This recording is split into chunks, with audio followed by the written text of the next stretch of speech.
The way and only way to check and to stop this evil is for all red men to unite in claiming a common and equal right in the land as it was first, and should be yet, for it never was divided, but belongs for all people to use at first, and should be so yet. For it was never divided, but belongs to all and each of us. No part has a right to sell, even to each other, much less to strangers, those who want all, and who will not do with less. The white people have no right to take the land from the Indians because they had it first. It is theirs. They may sell, but all must join. Any sale not made by all is not valid. The late sale is bad. It is made by a part only. Part do not know how to sell. All red men have equal rights to the unoccupied land. The right of occupancy is as good as a place in order. And then he says, it belongs to the first who sits on the blanket and skins who is thrown upon the ground until leaves. I just wanted to just say that Tecumseh was one of the greatest leaders for the Indians. He tried to unite people. He tried to unite people, and in his efforts he was not able to because of the treachery of the white man, the army. The army kept them apart. So in memory of this struggle of the Indians, we are going to go back further on October 14th, Wednesday, out here in the Union.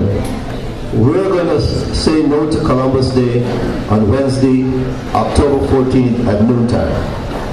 We would like to invite you to come. You could come and you could hang around, do poetry, do drumming, whatever. We don't know what, we have no set program. But we're going to remember that Columbus, while he was a great navigator and a great sailor and a great explorer, if you want to put it this way, he caused a lot of treachery in the Americas. A lot of things. He brought disease, he brought violence, he took a land from the Indians.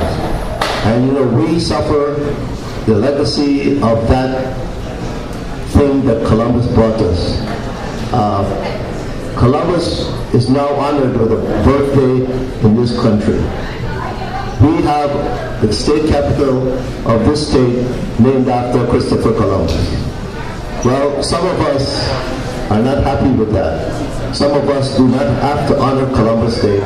We don't have to do that. And on October 14th, as I said, we're going to remember him and say no to Columbus Day out here in the Union at noontime. Thank you.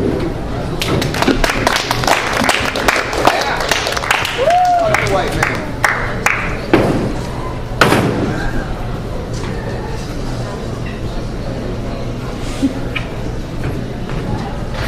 Thank you. Okay, up next we have Michael Kelly.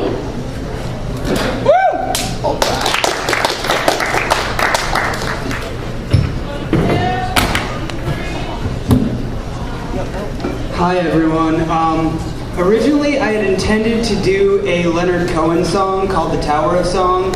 It's not a very well known one, but it's really cool, so I do encourage all of you guys to check it out. Unfortunately, I kind of changed my mind because today's a very special day for me and I didn't realize it until just a moment ago, but it's kind of inspired me to do a different song tonight. You guys probably don't know this, in fact I'm sure that you don't, but 11 months ago today, I stopped using crack cocaine. So, in honor of that, I'm going to sing you a song by Nick Drake called Been Smoking Too Long.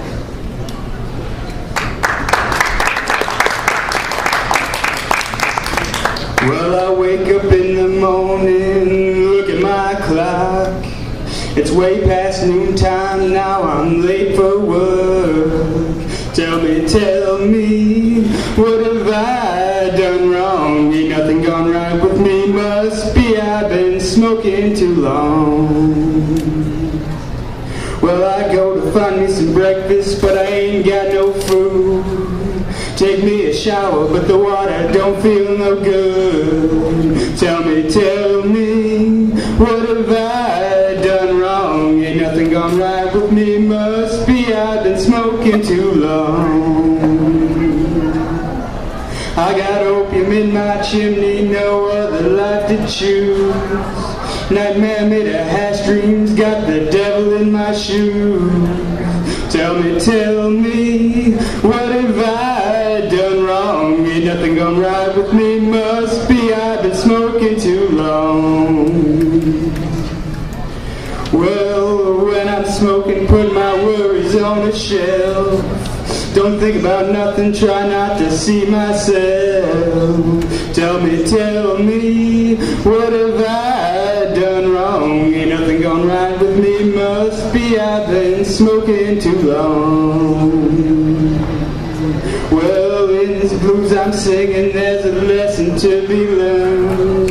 Don't go around smoking unless you wanna get burned. Tell me, what have I done wrong? Ain't nothing gone right with me, must be I've been smoking too long. Ain't nothing gone right with me, must be I've been smoking too.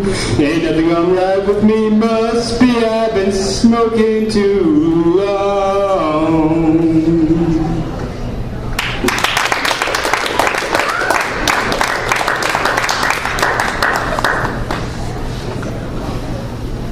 Now, before I relieve you guys of my terrible voice, I'm also going to do a piece of my own work, an original that I wrote maybe a couple years back, but I consider it to be one of the best pieces I ever wrote. So, without further ado, I will...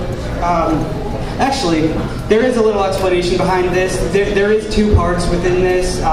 One voice is of a narrator who is a male character, and another voice is of a chorus of angels, and this will alternate, the first stanza being of the narrator, the second being of the angels, then the next two being of the narrator, then the next two being of the angels, the next three of the narrator, then the next three of the angels.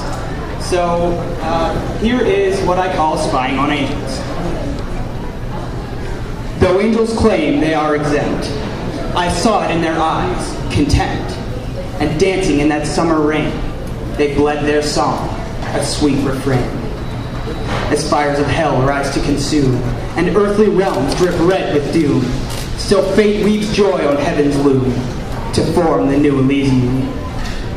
But even naked dancing there, behind their song I felt despair. Beneath their bodies drenched in rain, these angels harbor hidden pain. First spotted with my voyeur's eye, I feel the flaws angels deny. It's burning, burning at their core. Still in the rain we sing once more. Elysium is lost to time with Ludwig's ninth and Schiller's rhyme. But here again it is reborn behind the light the sacred morn. Though no one whispered of the cost, all were aware of what was lost. For even with the earthly flames, no shadow of the first remains. But as the storm comes to a stop, from angels' eyes the rain still drop. No longer held back by their pride, they know mankind has looked inside. I wonder just how long they lied and held the tears now freely cried. How long had imperfection been within these angels sent to men? Not that anyone should care about how long they felt despair. It's been deception all along, revealed in verses of their song. Elysium had bore a son, and on that day the earth begun, and on that day creation fell, and it falls still aimed straight for hell. Millennia have come and passed. Elysium just couldn't last. It faded as mankind rose high and placed themselves above the sky. And in the new Elysium, now as the fires of hell consume, we cry for what mankind defaced. Elysium can't be replaced.